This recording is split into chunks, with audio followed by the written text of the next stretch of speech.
अपने बच्चों को ये लोग पढ़ाएंगे इंग्लिश स्कूलों में, और दूसरे के बच्चे के लिए अगर वो सुविधा सरकार देना चाहती है तो कहते नहीं उर्दू पढ़ाओ इसको, यानी उसको मौलवी बनाना चाहते हैं, कठपुल्ला पर की ओर इसको ले जाना चाहते हैं। ये नहीं चल सकता। उत्तर प्रदेश विधानसभा में नेता प्रतिपक्ष माता प्रसाद पांडेय ने मुख्यमंत्री योगी आदित्यनाथ को उर्दू को लेकर दिए गए कठमुल्ला बयान पर कड़ी आपत्ति जताई है। कहा कि विधानसभा की भाषा के रूप में अंग्रेजी को शामिल करना उचित नहीं है। पांडेय ने सुझाव दिया कि यदि किसी अन्य भाषा को शामिल करना ही है तो संस्कृत और उर्दू को भी स्थान दिया जाना चाहिए। उन्होंने मुख्यमंत्री के उर्दू विरोधी रुख की आलोचना करते हुए सवाल किया कि क्या प्रसिद्ध उर्दू शायर फिराक गोरखपुरी और महान साहित्यकार मुंशी प्रेमचंद भी कठमुल्ला थे?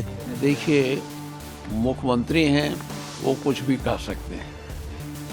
उर्दू भी एक भाषा है, और विधानसभा में जो बात हुई थी वो दूसरे परिप्रेक्ष्य में थी।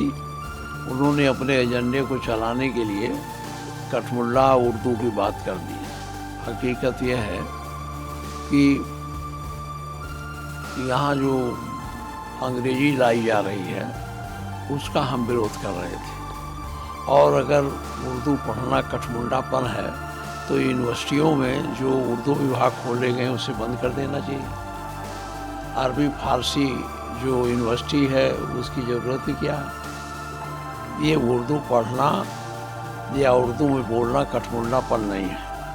हकीकत यह है कि मुख्यमंत्री जी का एजेंडा ही हिंदू मुसलमान का है, इसलिए उसको उस तरह से बोलते हैं। वहीं आजाद समाज पार्टी के मुखिया और सांसद चंद्रशेखर आजाद ने योगी पर कटाक्ष करते हुए अपने सोशल मीडिया प्लेटफॉर्म पर लिखा है कि उत्तर प्रदेश के मुख्यमंत्री योगी आदित्यनाथ द्वारा लोकतंत्र के पवित्र मंदिर विधानसभा में कठमुल्लापन जैसा अपमानजनक, सांप्रदायिक और अनसंवैधानिक शब्द प्रयोग किया जाना न केवल शर्मनाक है बल्कि यह उनकी मानसिकता को उजागर करता है कि वे समाज को जोड़ने के बजाय तोड़ने की राजनीति कर रहे हैं। यह बयान केवल एक समुदाय विशेष का नहीं बल्कि पूरे भारत की धर्मनिरपेक्ष आत्मा, लोकतांत्रिक मर्यादा और संविधान के मूल्यों का अपमान है। मुख्यमंत्री योगी आदित्यनाथ द्वारा ये देश महात्मा ज्योतिबा फूले, भारत रत्न डॉक्टर बाबा साहब अम्बेडकर, शहीद आजम भगत सिंह, चंद्रशेखर आजाद, काशीराम जी और सर सैयद अहमद खान, डॉक्टर फरीदी जी की विरासत है। यहाँ संविधान का राज चलेगा, न कि सांप्रदायिक उन्माद और सत्ता के अहंकार का। जनता सब देख रही है और समय आने पर इसका मुंह तोड़ जवाब देगी। वहीं इमरान प्रतापगढ़ी ने योगी पर हमला बोलते हुए अपने सोशल मीडिया एक्स पर क्या प्रतिक्रिया दी है,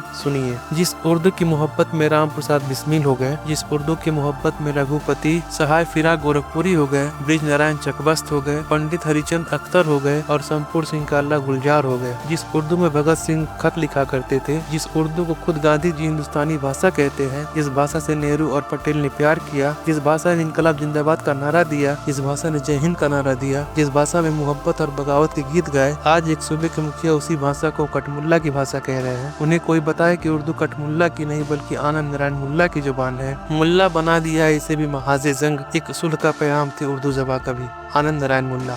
लैंग्वेज को लेकर के देखिए, अब मुख्यमंत्री जी को करना लगा दो इनका भी सामान, ये तो अंग्रेजी में भी है ना। आ जाओ, देखिए ऐसा है, बहुत क्लियर है, मुख्यमंत्री जी को कोई लेना देना नहीं भाषा से और तरक्की से। अगर रिकॉर्ड देखोगे तो लाखों लाख प्राइमरी स्कूल बंद हुए हैं, 11 लाख प्राइमरी स्कूल बंद हुए हैं।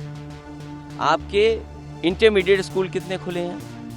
या आज के समय पे जो पढ़ाई है, चाहे वो पॉलिटेक्निक, ITI, इंजीनियरिंग, सरकार कितना ध्यान दे रही है?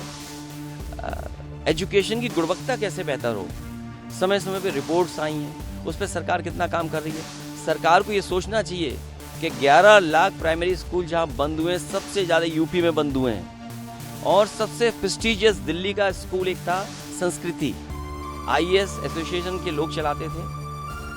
लखनऊ में समाजवादी सरकार में संस्कृति स्कूल बनाया गया, लेकिन मुख्यमंत्री जी को संस्कृत से चिढ़ थी या संस्कृति स्कूल से चिढ़ थी? नहीं, ममता। यह विवाद समाजवादी पार्टी के विधायक माता प्रसाद पांडेय की उस मांग से शुरू हुआ जिसमें उन्होंने बजट सत्र की कार्रवाई उर्दू में भी सुनाने की अपील की। उनका तर्क था कि जब अंग्रेजी में कार्रवाई सुनी जा सकती है तो उर्दू में क्यों नहीं। दरअसल योगी सरकार ने हिंदी और अंग्रेजी के अलावा अवधी, ब्रज, भोजपुरी और बुंदेली भाषाओं में भी बजट सत्र की कार्रवाई सुनाने की व्यवस्था की है, लेकिन उर्दू को इसमें शामिल नहीं किया गया। इस मुद्दे ने तूल पकड़ लिया और राजनीतिक गलियारों में हलचल मच गई। मामला बढ़ता गया और समाजवादी पार्टी के अध्यक्ष अखिलेश यादव ने टिप्पणी करते हुए कहा कि योगी बनना अच्छी बात है, मौलाना बनना भी ठीक है, लेकिन पूरा योगी नहीं बनना चाहिए। अखिलेश के इस बयान से सपा विधायक माता प्रसाद पांडे उत्साहित हुए और उन्होंने मुख्यमंत्री योगी आदित्यनाथ पर निशाना साधते हुए कहा कि वे अपना एजेंडा चला रहे हैं। उन्होंने यह भी स्पष्ट किया कि वे किसी भी भाषा का अपमान नहीं करते। योगी आदित्यनाथ के कठमुल्ला बयान पर न केवल विपक्ष बल्कि उत्तर प्रदेश के मौलाना भी प्रतिक्रिया देने लगे। हालांकि इस मुद्दे पर इस्लामिक विद्वानों की राय बटी रही। कुछ आलिमों ने समाजवादी पार्टी का समर्थन किया तो कुछ ने इसे गैर जरूरी बहस करार देते हुए सपा पर ही सवाल उठा दिए। मौलाना इब्राहिम हुसैन से लेकर मौलाना शहाबुद्दीन रजवी बरेलवी तक कई धार्मिक नेताओं ने अपनी अपनी प्रतिक्रिया दी। किसी ने समाजवादी पार्टी को धन्यवाद कहा तो किसी ने इसे एक बेवजह का विवाद करार दिया।